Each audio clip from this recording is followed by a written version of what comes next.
In this video, traders, we're going to look at how do banks or FX firms make money in FX. Stay tuned.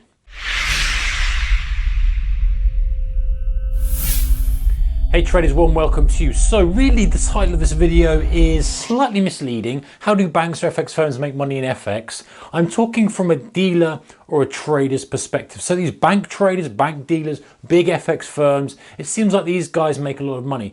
I want to note the distinction between a dealer, okay, and a trader. A trader like you and I watching this, we don't have a flow of money or orders coming into us. We have to speculate on the future direction of the instrument we're trading. So let's say we're trading US dollar JPY, he's trading at 113. If we go long, it goes up to 115, whoopee-doo, we make money. It goes down to 110, we lose money. That's it, we're just speculating on the future direction of price, short term, long term. Now, if we are a dealer, and some people do call themselves traders still, but a dealer is someone who is in the middle of order flow, and it's a different game. This is how these guys making their money as opposed to pure speculation. Let's have a look how the deal might work. So we've got USD JPY sitting trading at 113. The guy sitting in the phone comes in and gets an order, and the guy says, you know what, I want to buy $1 billion dollars worth of yen, right? And it's currently trading at 113. In the interbank market, and this is hypothetical, but just order of magnitude is about right.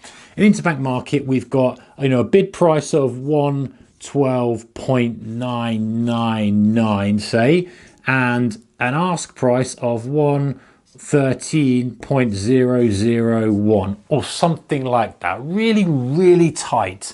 Hardly any spread at all. It's a real thick major, of course. So if you want to convert USD into JPY, you're getting a decent spread. But the guy on the phone, okay, so he's got $1 billion or whatever the number may be. Dealer says, yeah, sure, we can do that for you at a price, current price of 113.25, right?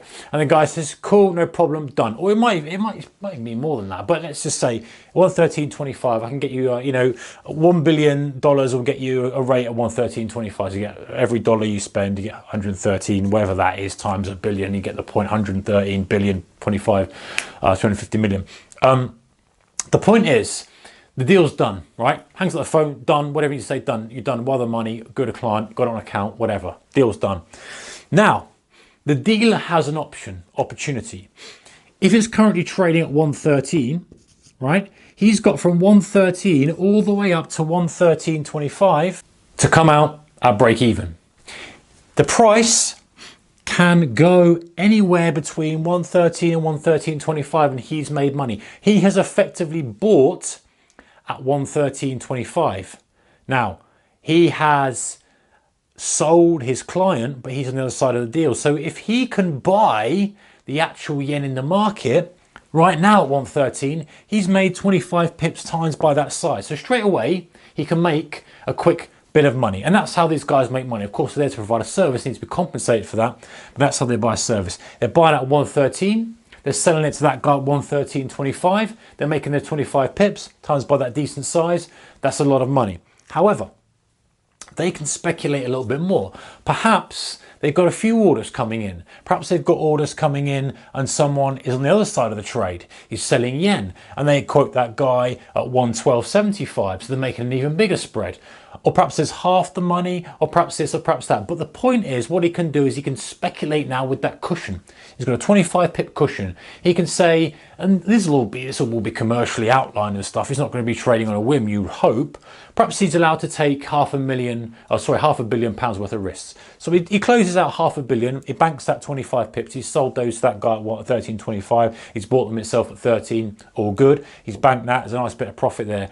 He can play with this extra little money and perhaps hold it for a further fall. If he believes that yen is a little bit overpriced, it's come up to resistance, whatever, the same kind of thing that we do, the further that falls, the better margin he's made on the deal. If it goes down to 112.25, let's say, he's suddenly made 100 pips on that deal.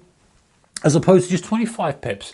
But if it doesn't and it creeps back up, and let's say it creeps back up and his stop loss is 113.20, assuming the liquidity is there, I'm going to assume that it is for this, it creeps back up to 113.20, he can close that. He's still made 5 pips, so they don't call it pips, they call it in different kind of thing like basis points. But let's just keep it like this for you and I because we work in pips.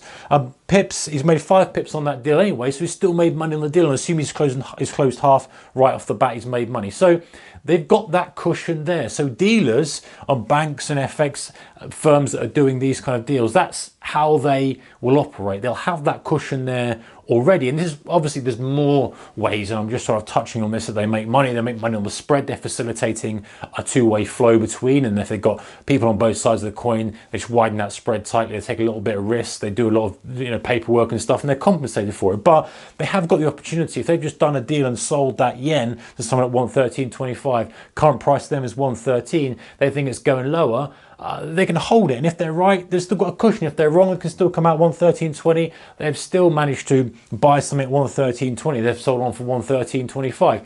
You get the idea. So there's a difference between dealers and traders. Obviously, they're going to have leeway depending on the commercial attitude of the company, directors, etc. Maybe they don't. Maybe all they can do is quote the price that they get plus the commission they offer, and they don't internally then have to kind of take any risk. Maybe they just have to deal. You just don't know. But that is one way that they can kind of make some money out. And from a customer's perspective, you are not really that bothered. If you're doing a deal, as long as that's reasonable and you're not paying over the odds for it, you just want to make a phone call and get it done. You're paying somebody to do it for you, to do the trade for you, to do the clearing, to get the money into your account. You haven't got time to be messing around, opening things. So you can see why that's valuable to the customer to do that.